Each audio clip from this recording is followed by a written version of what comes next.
Hello everyone present here. Myself, Assistant Professor Yogita Kumbhar of KBP Degree College. Welcome you all for this wonderful session conducted by our very own, very senior Rotarian, Mr. Hemant Jagtap sir. And along with him, we have Anandi Dhume ma'am, who are going to talk to our students um, as a part of Azadi at 75 program, which is going to be a very big event in our college at KBP Degree College. So when I requested Jagtap sir to talk about something very interesting with our students, he came up with a very interesting topic, an important topic of water management in India. So I think this is a very crucial issue right now, which is going to be a challenge for all people, and not only India, actually whole world. We need to think about water management and how to save these resources and how to conserve them. So this is going to be a really very interesting session. I am going to introduce Jagtap sir. Before that, I want to ask Anandi ma'am to talk about a very good initiative as a part of our own Acharya mentorship program, which is going to start in KBP Degree College for the interest of our sincere students. So first, now I request Anandi ma'am to talk about this particular initiative and announce this concept to our students. Over to you, ma'am. Thank you, Yogita madam. Good evening, everybody. I'm Anandi Dhume, president of Rotary Club of Thane Premium, and we have been associated with KBP College. We have our Rotaract team also there, and we've been closely working with the college for quite a few years now. And this year also is not going to be any different. So I had around 2 to 3 weeks back, I had opportunity to meet up with Sachin More sir, Gavande sir, and even Yogita madam to find out what is it that we could do this year in our Rotaract team in our college, KBP college, so that the students of our college benefits. So with this, we had come up with a few of the ideas, out of which one of the idea is conceptualizing, because it was already existing in the college in association with the Rotarians. So this particular program is called as Acharya. Acharya meaning mentorship for the students on various areas. So when the children actually get into the degree college, the whole intent is to uh, uh, stabilize themselves, or progress towards a good career for the children, for the students who are graduating from the college. And we would definitely like to see you all being successful in your careers. But along with the academics, there is a lot of other areas that need to be counseled, that needs to be mentored to the students. And that is one of the tasks that we as an Rotarian has taken for our Rotractors, for our KBP college students. So what is Acharya program? Acharya program is basically a mentorship program for children to clear their doubts about what is the opportunity waiting for them in the market, how to get job ready, what are the expectations that a new a person who is getting into the job market, what can they expect, how to approach, what is the kind of work area that a person, a student would face when they get into the working profile. So to get those areas cleared, we are taking up a 3-month session for children. And all thanks to the lockdown period, I would say that it is not going to be difficult, because we are going to get into a very innovative hybrid model. So those students who are interested in getting themselves mentored to all the areas to be job ready, to have their doubts cleared apart from the academics, can connect with Yogita madam. And we will initially take a batch wise session in the classroom of KBP college, while some of the sessions we will take it at the comfort of the students through online system. So it's going to be a hybrid session with a planned timetable of when the sessions are going to happen and on which topic. So I would request the children to actively connect with Yogita madam to show your interest, so that the larger the group, the better the conversation, the better the debates, and the better the opportunity that you all will get to understand how to get ready for the job. And it is not going to be just for 3 months. Those children who are regular in these sessions and are definitely evaluating themselves to be connected further for the mentorship later on, maybe towards the month of December onwards, we even plan to have a one-to-one session with the child, with the students, with the mentee, where the mentor will coach them on their gray areas, the support that the child would need, the students would need for whatever it could be, be it their confidence building, where they want to work on their language, be it knowledge sharing, general, like a GK kind of a course where they are able to talk about various topics that can be asked during the interviews. It could be even have a right knowledge about where to apply for the job, how to apply for the job, how to get the biodatas ready, have a mock interview sessions for them so that they understand how to face the interviews, etc., will be covered in the one-to-one session, as well as briefly touched during the course also. So all the very best, children. We are coming with a wonderful program of Acharya, and I hope you all will take the opportunity and take the maximum benefit out of it. That's about it from me, Yogita madam. I will wait to hear from you, when to start. Tentatively, we are planning to start it from mid of September. So we'll wait to get the details to you. Over to you, Yogita ma'am. Yes, ma'am. Thank you so much. You have said wonderful things about this particular program. I'm really very sure, because we have the previous batch who has wonderfully benefited from our previous sessions of Acharya mentorship program. Even Hemant Jagtap sir was actively participating in those sessions, and he has been a strong support for us in that program also. So I request now Hemant sir also to formally announce that we are going to come up with the second term or second part of this Acharya mentorship program. And I'm sure those wonderful mentors who were part of previous batch, they are going to be cooperative with us and going to help our children to grow nicely. Even our previous batch students who were benefited, they are also in contact with us, and we are talking to them to say something, what made them different, what Acharya mentorship has brought them inside. So they are also, we are thinking on the line that we are going to make them speak about it. So first, before I request Jagtap sir to start with this his session, I would like to just briefly give his introduction to our students who are new, though who still don't know him. So I would like to say a few things about him. Sir, by profession, he is a civil engineer. He has completed many projects and still working on some projects, like from 1983 to 1985. He has worked upon implementation of rural water supply schemes.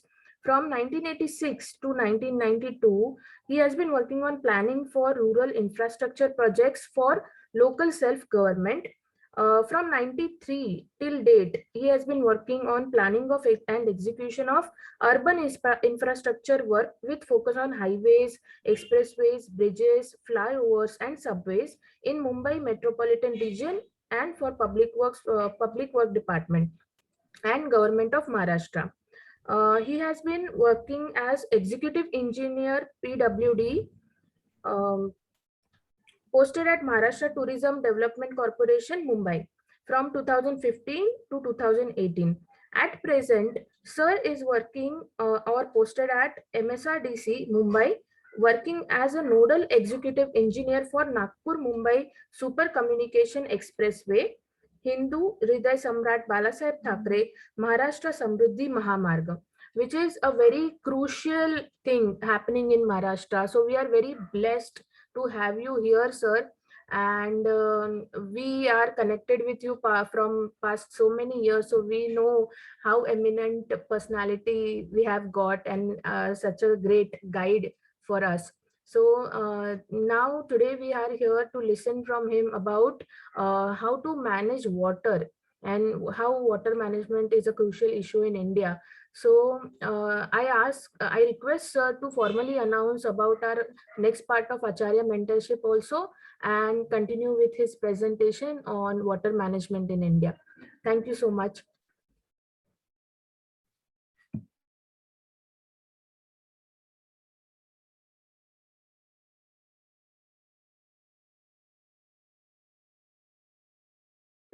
Sir, you're on mute.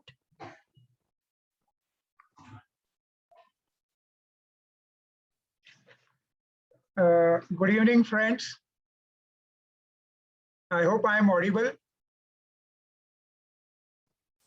Hello. Yes, yes, sir. Yes, you are. Yeah, Yeah. yeah. Very good evening and thank you, Yogita madam, for that elaborate introduction.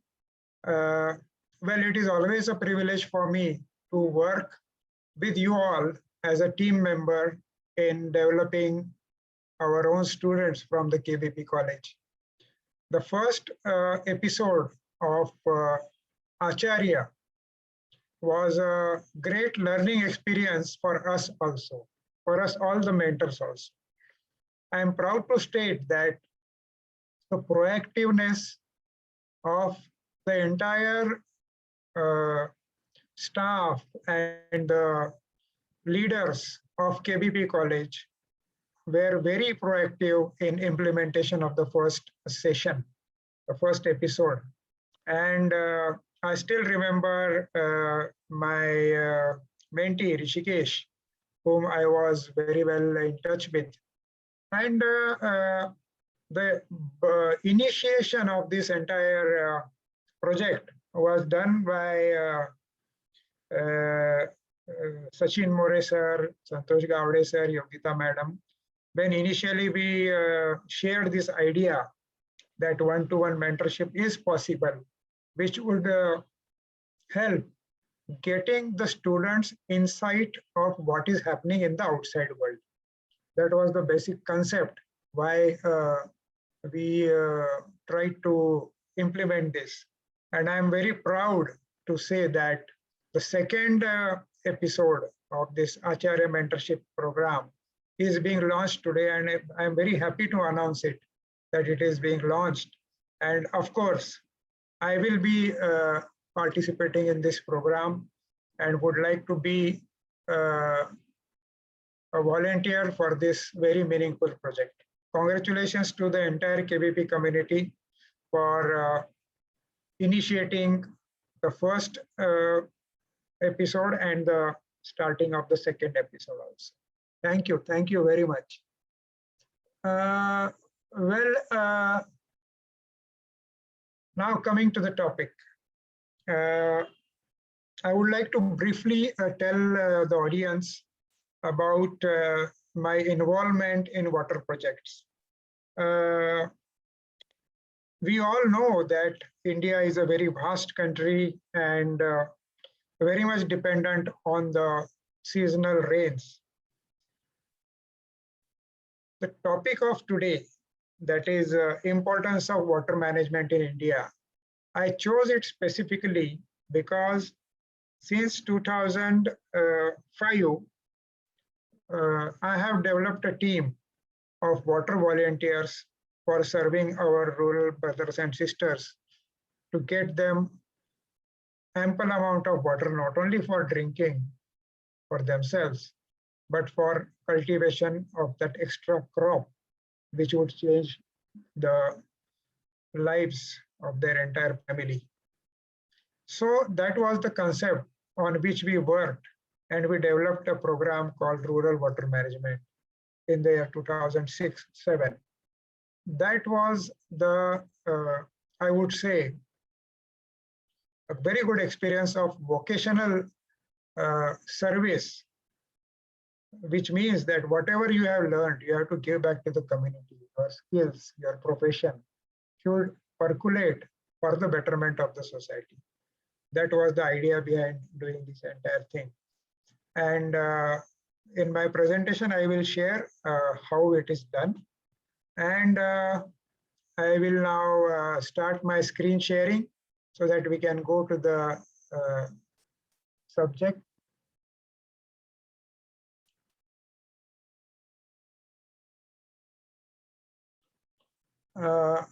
Is my screen visible? Yes, sir, it is starting. Yeah.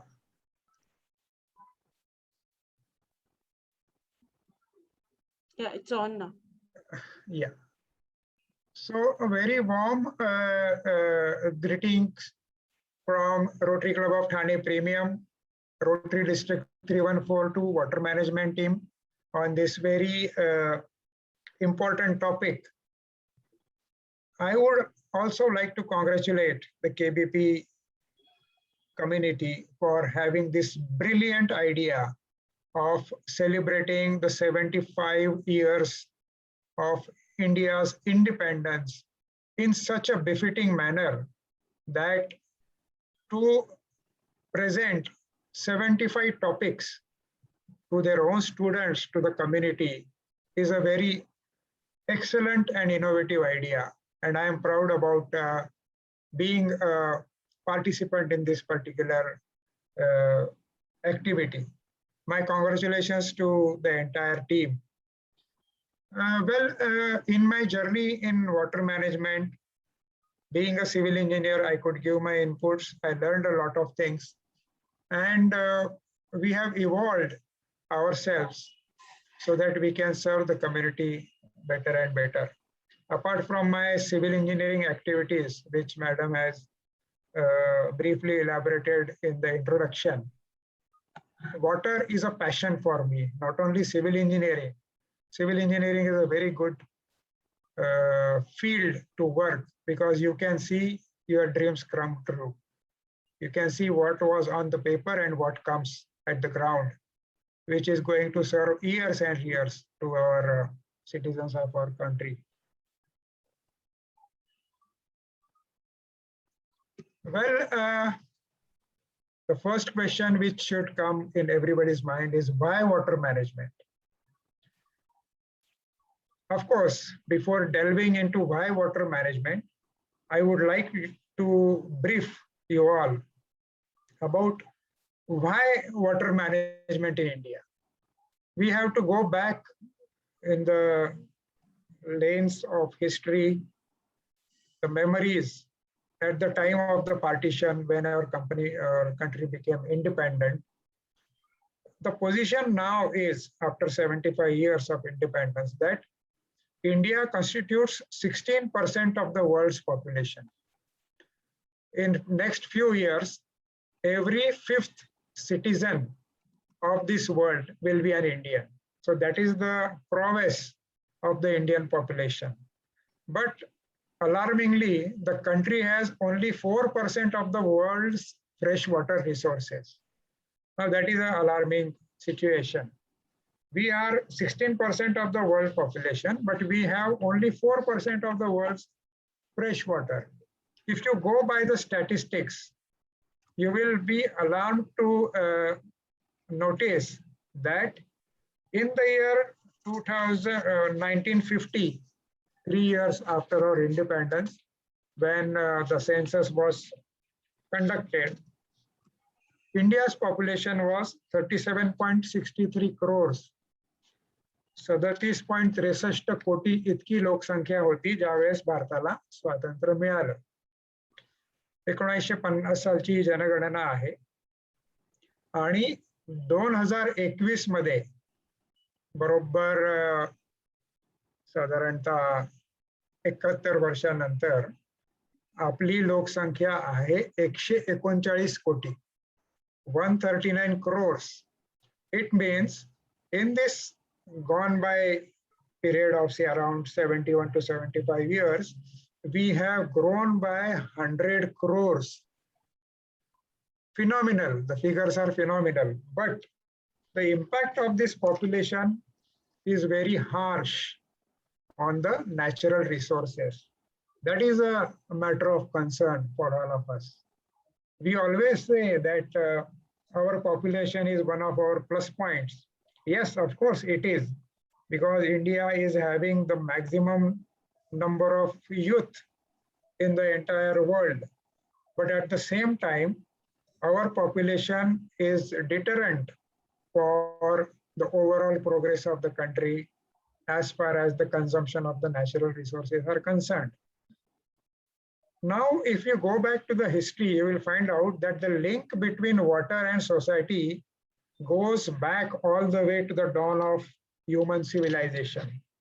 आप सब लोगों ने एक बात पर गौर करना चाहिए कि जहां जहां पर बस्तियां बसी है, जहां जहां पर शहर, गांव, मोहल्ले बसे हैं, वो सारे के सारे किसी दरिया के किनारे बसे हैं. जिथे जिथे पाणी उपलब्ध आहे त्या त्या ठिकाणीच माणसाने वस्ती केलेली आहे. That is the reason, because water is the basic need for survival. This is the reason why all the civilizations, maybe think about Mohenjo-daro and Harappa, which was located on the banks of the Sindh River, or the Mesopotamian civilizations at the banks of the river Nile, or any civilization, you will find that the common thread is the presence of water. And Indians rightly point out that they have had a rich history of managing water. While India has three major sources of water, that is the rain, the ice and snow in the mountains, which melts and gives water supply or the floods the rivers in the northern plains. And of course, rain in India is a major source of water. But you will also observe that rain in India has never been an everyday occurrence. We have the periods of monsoon, say about 3 to 4 months every year, and seasonal rains in some of the other parts of the country. But our farming activity is majoritarily dependent on the rainwater. Because of high seasonal pattern of the rainfall, we are experiencing it now, that the change in the climate because of global warming and n number of issues, we find that 50% of the precipitation is falling in just 15 days. Many a times. पूर्वीसारखा पाऊस राहिला नाहीये. पूर्वी आपण म्हणजे आमच्या लहानपणी आम्ही जेव्हा मुंबईला शिकायला होतो 1980 ते 83 84च्या कालावधीत 5-5 6-6 दिवस कंटिन्युअस आमच्या मेसमध्ये सप्लाईज पण यायचे नाही. आम्हाला काहीतरी ब्रेड वगैरे खाऊन राहावं लागायचं. हे पण एक्सपिरियन्स केलंय. कारण काय की पाऊस पॅटर्न जो होता तो कंटिन्युअस असायचा. आणि आता जर तुम्ही ऑब्झर्व केलं, ज्याच्यामुळे मुंबईमध्ये फ्लड्स येतात, संपूर्ण देशात फ्लॅश फ्लड्स निर्माण होतात, त्याचं कारण असं आहे की ह्या सगळ्या क्लायमॅटिक चेंजेसमुळे रेन्सचा पॅटर्नच चेंज झालेला आहे. म्हणजे खूप कमी कालावधीत 24 तासात 100 ते 150 मिलीमीटर पाऊस पडतो मुंबईत किंवा काही ठिकाणी. त्याच्यामुळेच आपल्याला ह्या सर्व अडचणींना तोंड द्यावं लागतंय. पण याचा परिणाम काय होतोय आता की भारतातल्या 90% पेक्षा जास्ती नद्यांचं पाणी हे फक्त 4 ते 5 महिनेच टिकतं. More than 90% of the rivers are seasonal. Very few rivers are perennial in our country. Like what we know, the major rivers, that is Narmada, Godavari, Tapi, and Ganga, Yamuna, so on. बाकी सर्व नद्या ज्या आहेत या seasonal आहेत. पावसाळ्यानंतर साधारणतः November December पर्यंत याच्यात पाणी राहतं. त्याच्यामुळे ह्या सर्व गोष्टींसाठी आपल्याला वॉटर मॅनेजमेंटची मोठ्या प्रमाणात आवश्यकता भासते. आपल्याला माहिती आहे की मोहनजोदडो हरप्पामध्ये किंवा चोलास घराणं जे होतं कल्लानाईमध्ये त्यावेळेस भूगर्भांतर्गत पाण्याच्या टाक्या बनवल्या जायच्या.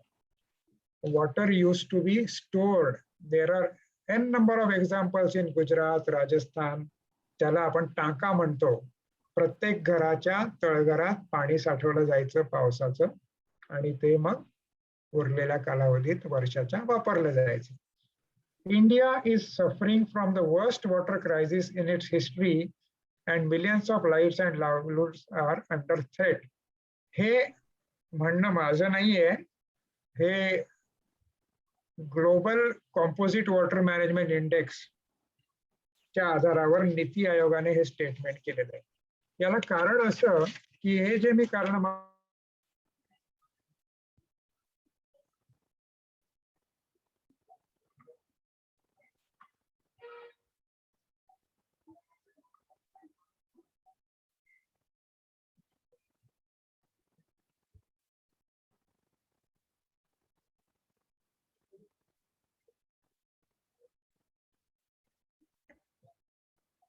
Hemant Dada, we lost your voice.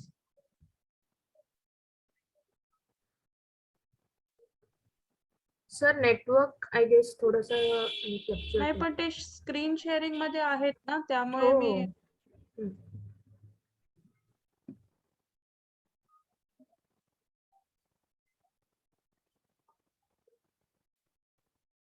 हा he has lost the connection. Yes.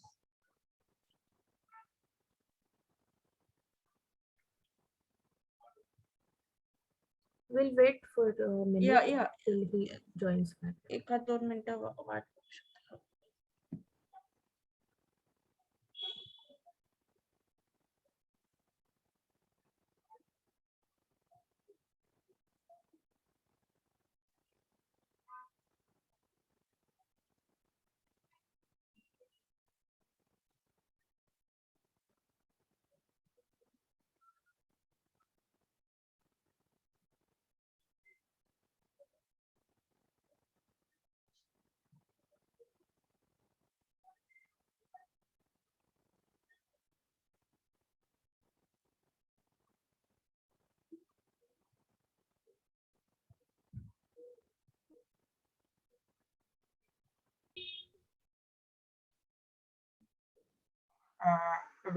Continuing with our topic of importance of water management in India, we have now seen that because of the demography, the population of the country, we are having constraints as far as the provision of water for the entire country is concerned.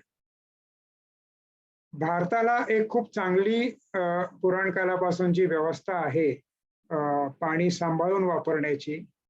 ती काही अंशात आपल्याला स्वातंत्र्य मिळाल्यापासून कमी झाली. याचं कारण असं की when we were governed by our kings and their kingdoms, त्यावेळेला ही पाण्याची व्यवस्था जी होती ती शेतकऱ्यांमार्फतच सांभाळली जायची. कारण त्यावेळेस चाणक्याने सांगितल्याप्रमाणे पाणी ही सार्वभौम राज्याची संपत्ती आहे असं त्यांनी डिक्लेअर केलेलं होतं. त्याच्यामुळे प्रत्येकाला जे पाणी वापरायचं आहे त्याच्या पोटी काहीतरी पैसे द्यावे लागायचे. मात्र ज्या वेळेला ब्रिटिश ब्रिटिशांनी आपल्यावर राज्य केलं तेव्हापासून पाणी हे शासनामार्फत मोफत देण्याची व्यवस्था तयार झाली आणि त्याचं स्वातंत्र्योत्तर काळामध्ये ज्यावेळेस राष्ट्रीयकरण झालं त्यावेळेस हे मोठे धरणं आणि त्याप्रमाणेची जी सिस्टीम झाली तिचं मेंटेनन्स आणि क्रिएशन जे हे शासनातर्फे झालं. कारण आपली घटना म्हणते की मूलभूत गरजा ज्या आहेत त्या शासनाने द्यायला पाहिजे.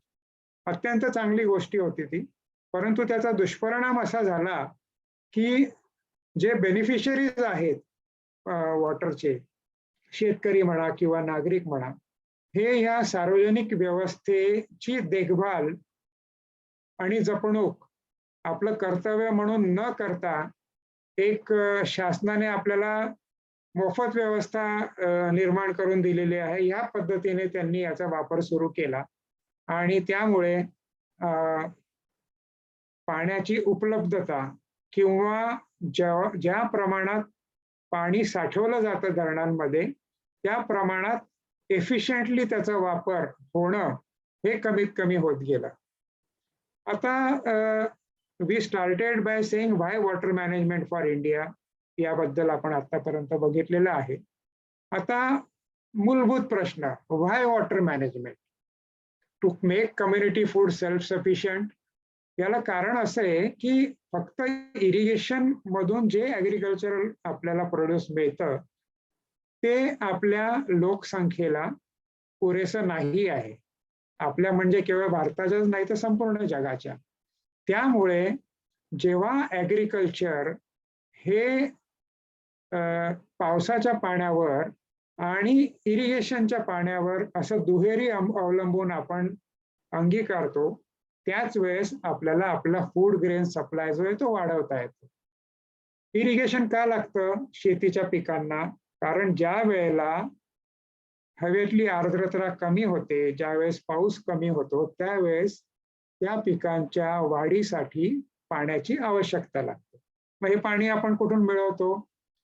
आकाशातून येतं, ढगांच्या मार्फत पाऊस म्हणून, जमिनीतून येतं ज्याला आपण बोरवेल्स किंवा विहिरींमधून मिळतं, आणि स्नो मेल्टिंग पासून नद्यांमध्ये जे पाणी येतं त्यामधून. Agriculture and rural development has been the central pillar of successive national development and poverty reduction plans. आपल्याला सगळ्यांना माहिती आहे की पंचवार्षिक योजनांमध्ये ज्या काही आपल्याला सुविधा निर्माण झाल्या त्याच्यातनंच ग्रामीण विकासासाठी आपण मूलभूत सोयी सुविधा उपलब्ध करून देऊ शकलो. परंतु त्याचा कितपत उपयोग झाला हा एक नेहमीच वादाचा मुद्दा आहे.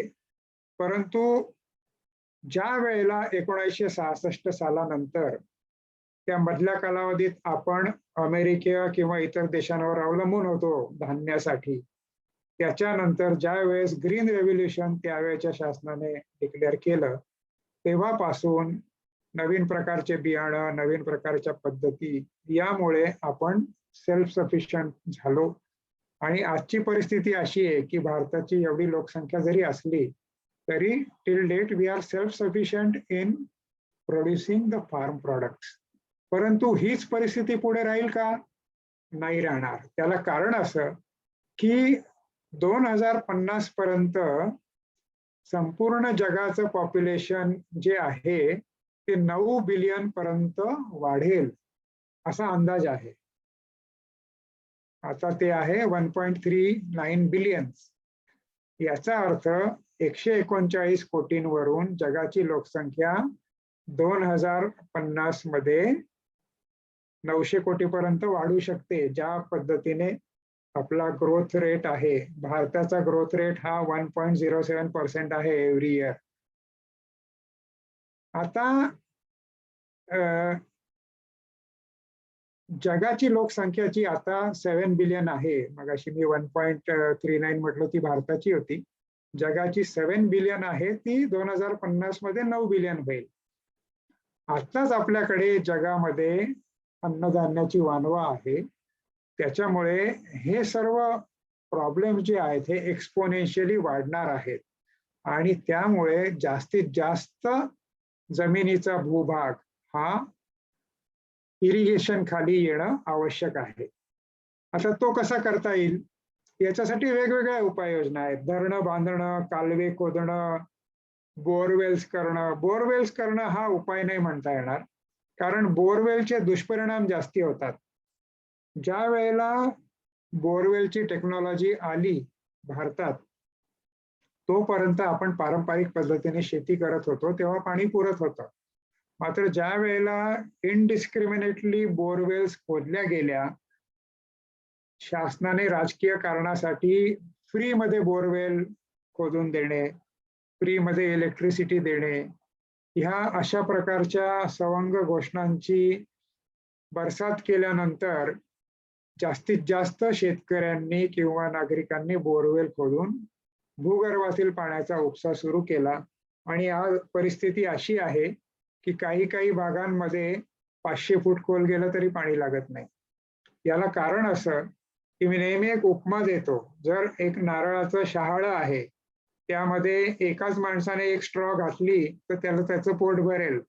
मात्र एकाच शहाळ्यामध्ये 15 माणसांनी स्ट्रॉ टाकून शहाळ्यातलं पाणी पिण्याचा प्रयत्न केला तर कोणाच्या हाती काहीच लागणार नाही. तशी परिस्थिती आपली झालेली आहे. जमिनीतल्या भूगर्भातला पाण्याचा साठा जो आहे तो तसा क्रिएट व्हायला वर्षानुवर्ष लागतात. मात्र यांत्रिकीकरणामुळे आपण 3 ते 4 वर्षातच त्या पर्टिक्युलर स्पॉटचा पाण्याचा साठा संपवून टाकतो. ही मनुष्याची अविचारी कृती आहे. परंतु ह्या सर्व गोष्टींमधून आपण काय करू शकतो याबाबत आपण आता थोडंसं आपण बघूया. समस्या आपण जाणून घेतली, आता त्याचे उपाययोजना पण आपण जाणून घेऊ. आणि मी जे आता तुम्हाला सादर करतो आहे, ये सब कही सुनी बातें नहीं है, मैं कहीं से कुछ पढ़कर आपको नहीं बता रहा हूँ. ये जो काम रोटरी स्वयंसेवी संस्था ने जो किया है और जो कर रही है उसके बारे में मैं बता रहा हूँ. हालांकि यह कार्यक्रम जो है यह शासन का ही एक हिस्सा है. We are substantiating the efforts by the government in continuing this projects. Now, reach to valley approach. This is one of the ways of how to finalize the sites. For this, what we do, we divide the entire area. We had executed such kind of project in Jawar Taluka of then Thane district, which is now in Palghar district, by dividing the entire taluka geographical area into compartments based on the catchment area of one stream or river. So from the beginning of that river to the end of that small tributary, we mapped the entire geography and finalized where the structures for water conservation has to be done. त्याच्यामध्ये continuous contour trenches असतात, boulder bunds असतात, gabion dams असतात, gully plugs असतात आणि check dams असतात. Check dam is one of the tools which we use there. हा एक प्रकार झाला. आणि दुसरा प्रकार झाला नीड बेस्ड सर्व्हिस तयार करून आपण अशा प्रकारच्या स्ट्रक्चर्सची जागा निश्चित करणे. जास्ती प्रमाणात आपण नीड बेस्ड स्ट्रक्चर्सचा वापर केलेला आहे एक्सेप्ट जव्हार तालुका.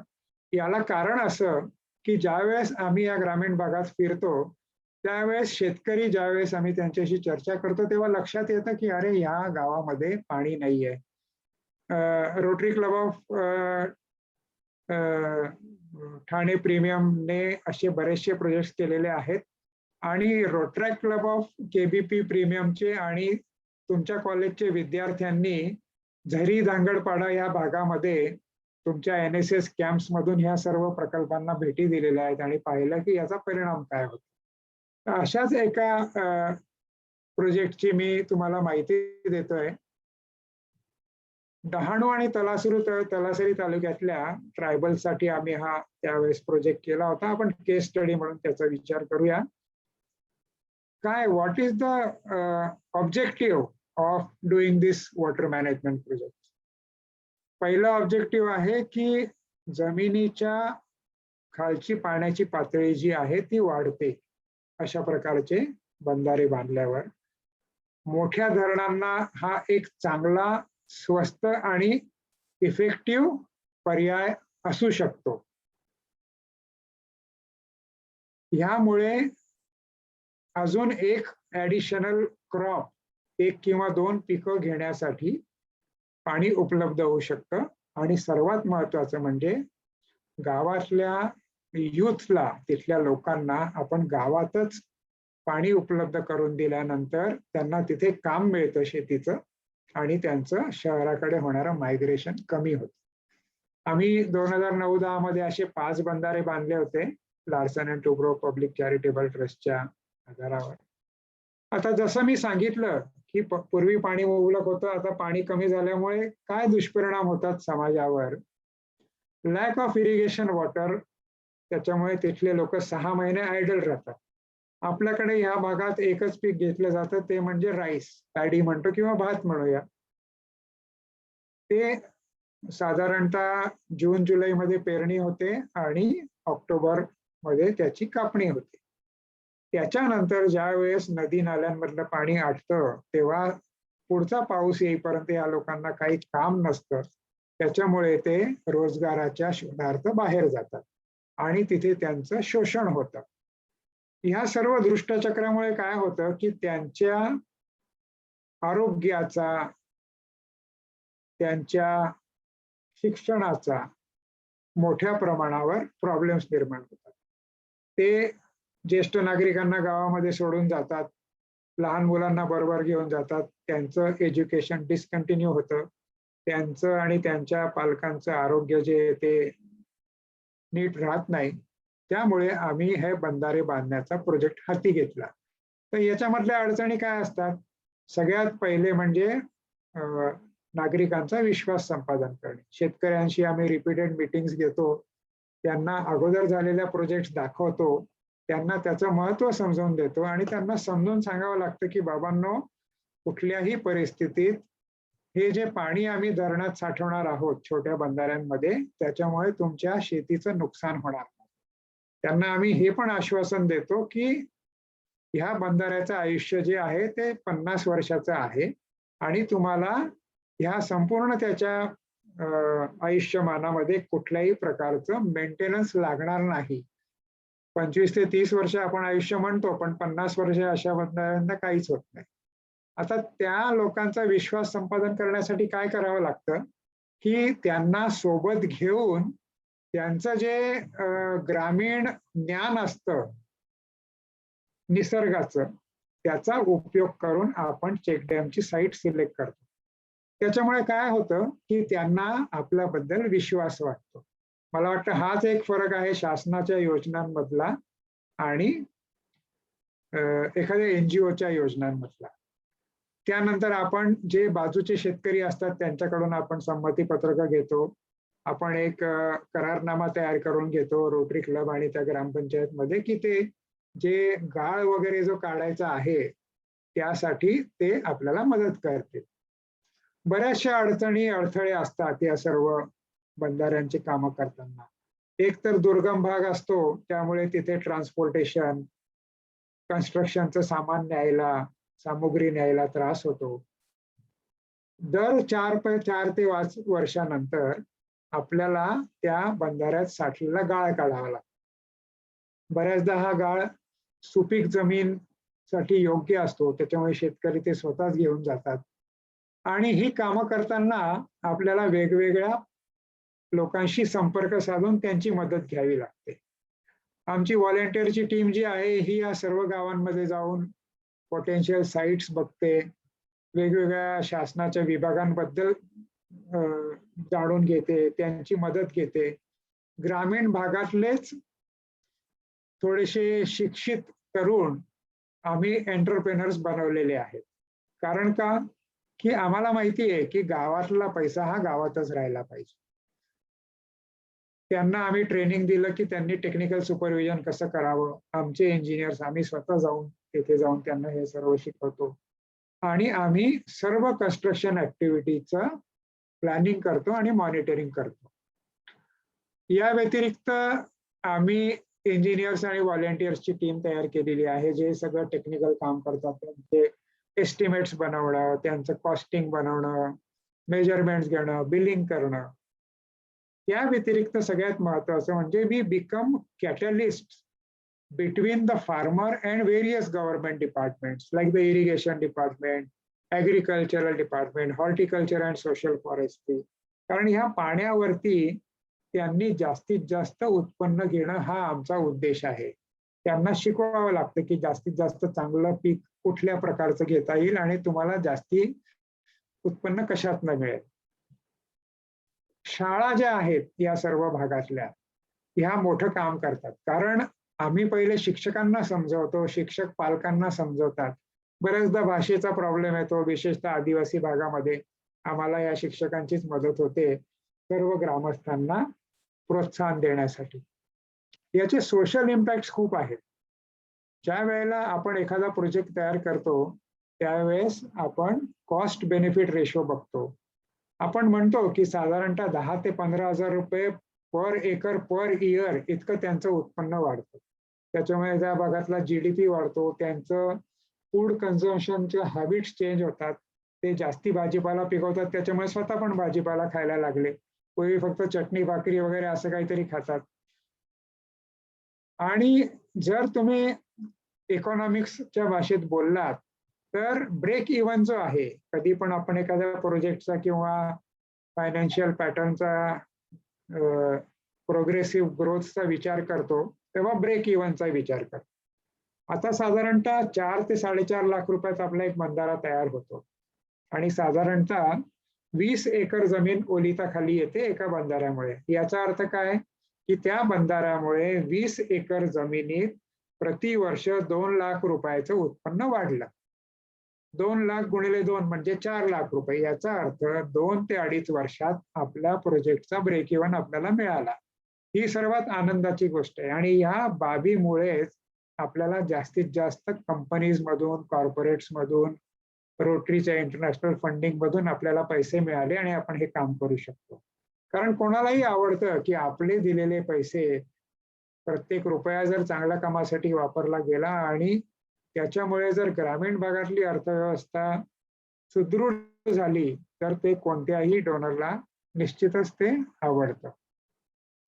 याचा परिणाम काय झाला की successful production and sale of vegetables, fruits and cereals. ते तुरीची डाळ उगवतात मोठ्या प्रमाणात.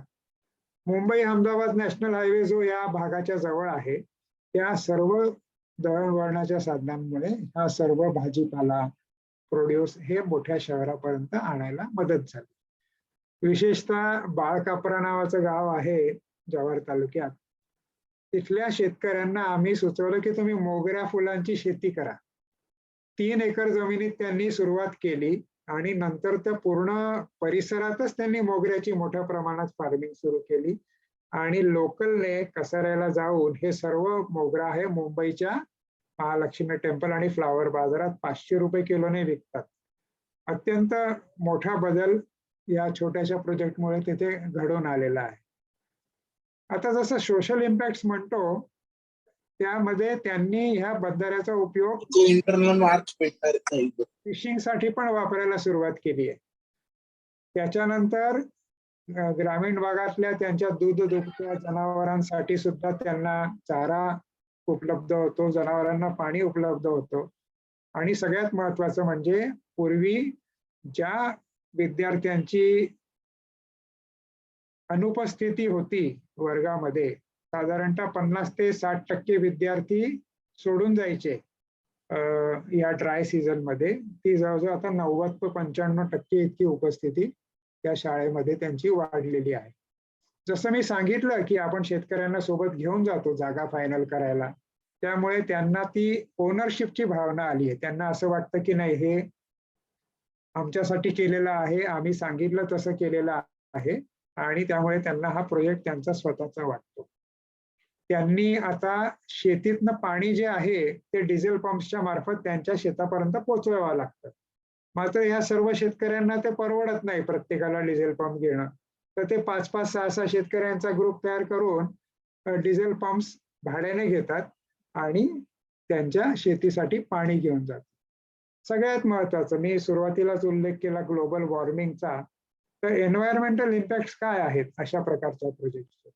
प्रत्येक चेकडॅम हा 30 लाख लिटर कमीत कमी पाणी साठवतो आणि प्रत्येक चेकडॅमच्या 0.5 किलोमीटर त्रिज्येमध्ये जेवढ्या पण विहिरी येतात, साधारणतः एका चेकडॅमच्या 5 किलोमीटर रेडियस मध्ये 3 ते 4 बोरवेल्स आणि 2 ते 3 ओपन वेल्स, या सर्वांचं पाण्याची पातळी जी आहे ती या चेकडॅम्समुळे वाढते. आतापर्यंत जे 450 बंधारे आपण बांधले त्याच्यामुळे साधारणतः 2250 विहिरींचं पाणी वाढलेलं आहे आणि ह्या सर्व पॉप्युलेशन जे आहे साधारणतः 2.5 लाख लोकसंख्येपर्यंत आपण पोहोचलेलो आहोत.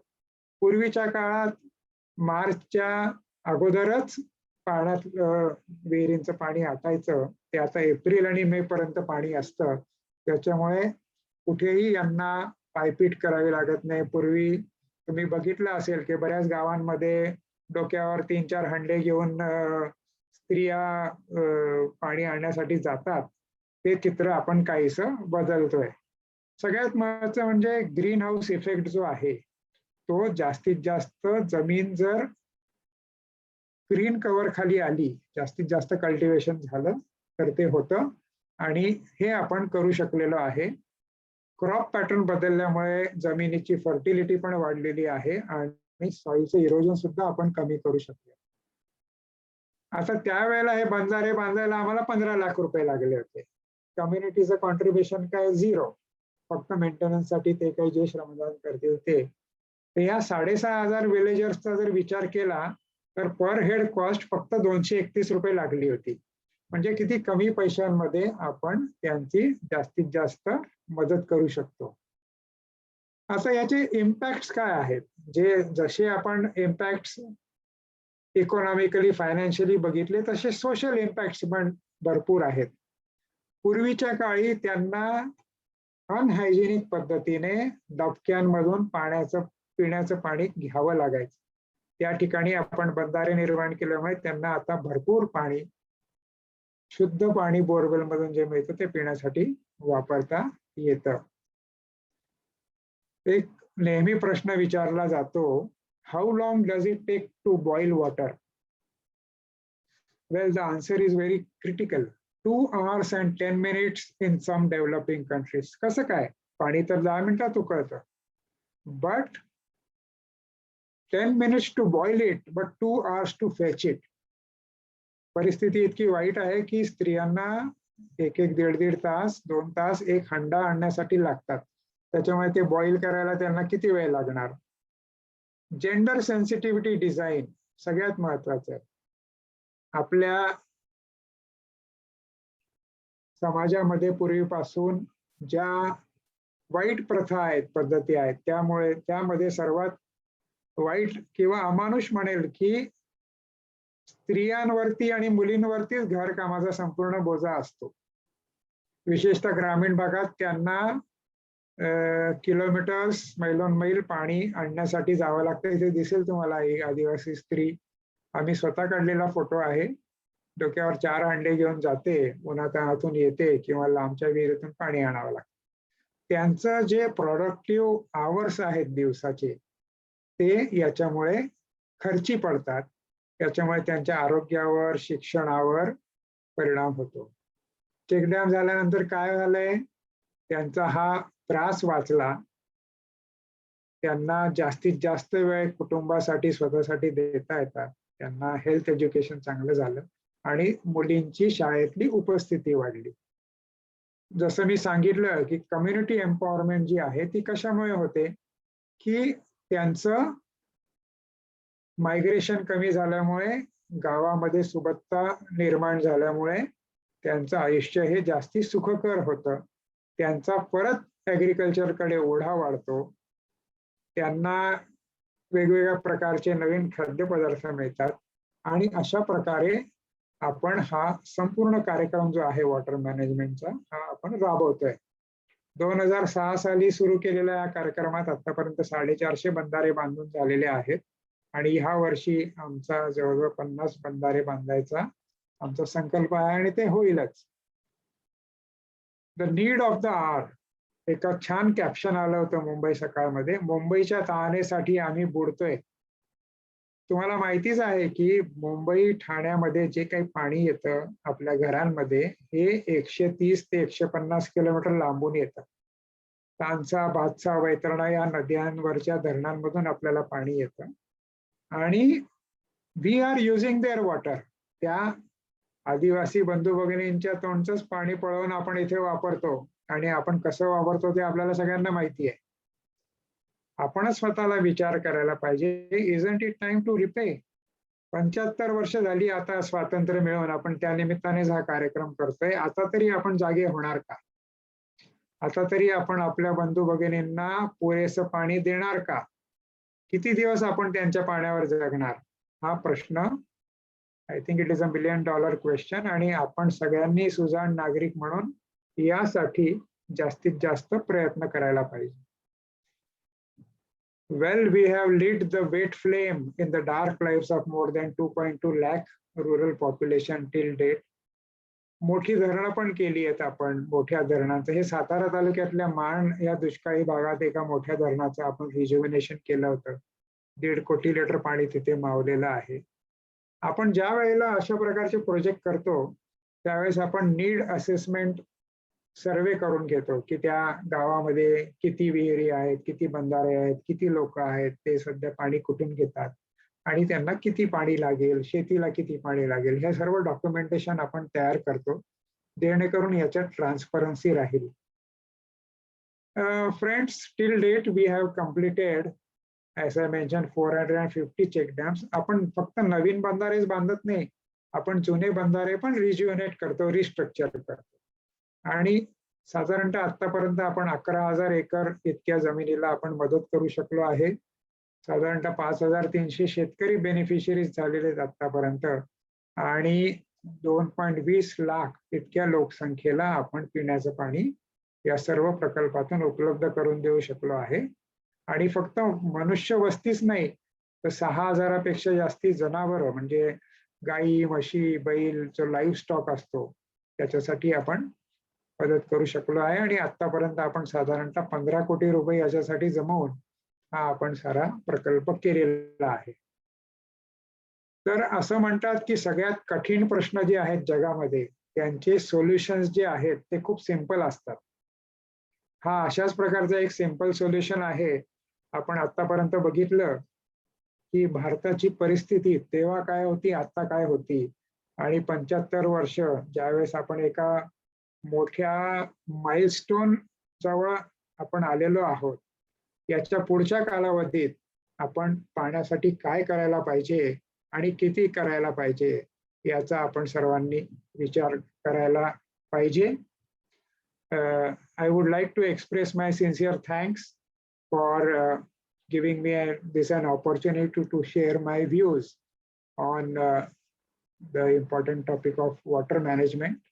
I thank you all, and if there are any questions, we can take a few of them if time permits. Over to you, Yogita madam.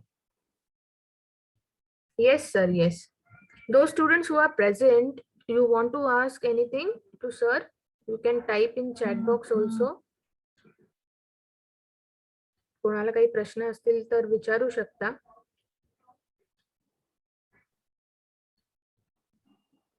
Anyone?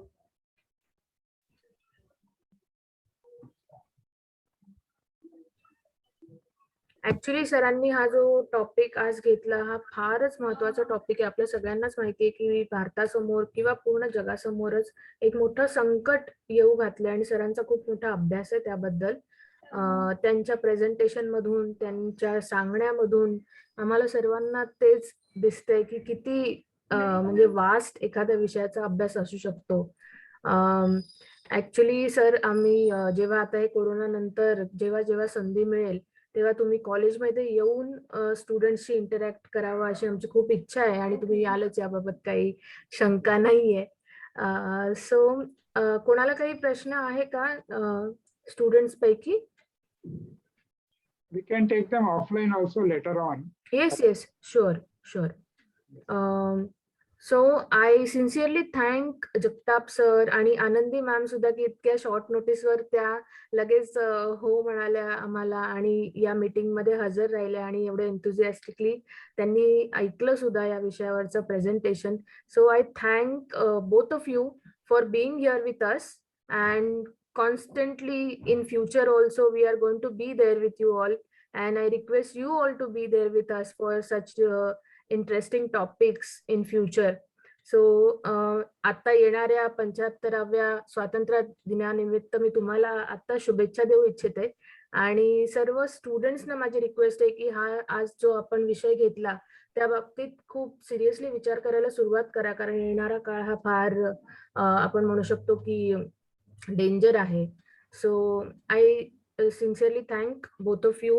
I thank Sachin More sir, Santosh Gawade sir की त्यांनी हा उपक्रम एवढ्या छान पद्धतीने आता हाताळतायत आणि आम्हाला ही संधी देत आहेत की अशा विषयांवर आपण बोलतोय आणि त्याबद्दल थोडंसं आम्हाला एक्स्ट्रा नॉलेज जे आहे ते मिळतंय. So I thank sorry you. To interrupt मध्ये थोडस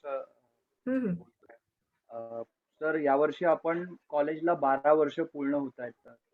व्हेरी गुड. की आपण करतोय आणि 2011 साली फर्स्ट आपला राहिला झाला होता. ऑलमोस्ट आता सप्टेंबर मध्ये रोटरी आणि केबीपीच्या हे जे काही बॉन्डिंग आहे त्याला पण 10 वर्ष पूर्ण होत आहेत.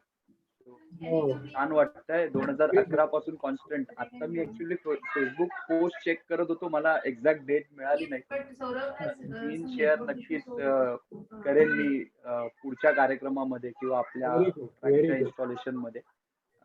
तुमचा फोटो आहे, तुम्ही फेलिसिटेशन करताय फर्स्ट. लकी सर आहेत, सुप्रिया मॅडमचा फोटो आहे. छान वाटतंय त्या आठवणी पण 10 वर्ष झालेत. इतक्या पटकन वेळ निघून गेले ते पण नाही. Thank you very much. 10 वर्ष कंटिन्युअस तुमचा सपोर्ट मिळतोय कॉलेजला. थँक्यू. योगिता. येस सर, या सर्व आठवणींबद्दल बोलताना आता मी गेली 3 वर्ष सरांसोबत आहे किंवा आपण या विषयावर काम करतोय, तर मला जेवढं कनेक्ट फील होतंय तर आय एम शुअर गावडे सरांना तर किती प्राऊड फील होत असेल त्याबद्दल.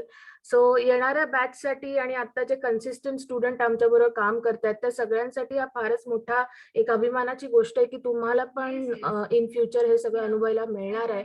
So be active students and be a part of all these activities which are going on in our college. I sincerely request all the students to be active and be participative in future. आज आपण ज्या कार्यक्रमाची announcement केली त्यासाठी सर्वांना खूप खूप शुभेच्छा आहेत आणि आपण यातून फारच छान काहीतरी आउटकम काढू याबद्दल काही वादच नाहीये. So I sincerely thank everyone who are present here right now की त्यांनी आपला मौल्यवान वेळ इथे दिलात आणि आम्हाला खूप छान नॉलेज आमच्या बरोबर शेअर केलं. I thank you all and have a very good night and see you all very soon in college. Thank you very much. Thank you. Good night. Thank you Yogita madam. All the best तुम्हाला नवीन academic year साठी. Thank you so much, ma'am. Thank you so much.